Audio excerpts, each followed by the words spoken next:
15 अगस्त के शुभ अवसर पर तुम लोगों का एक प्रोग्राम रखा गया है, तो मैं जिन जिन बच्चों को बुलाऊंगा वो अपने अपने कलाकारी दिखाने आएंगे। तो पहला नंबर पर तुम आओ अपनी कलाकारी।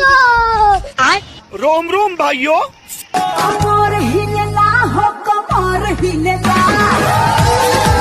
अब तुम आओ अपना कलाकारी दिखाओ।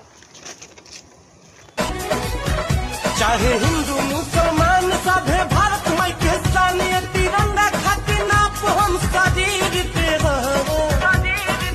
रे तोरा बाप के। बेटा तुमने क्या डांस किया, सभी बच्चे इसके लिए ताली मारो। तुम्हारा नाम क्या है? अरे तुम अपना नाम क्यों नहीं बता रहे?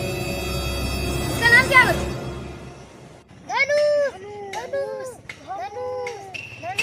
अच्छा धनुष नाम है इसका।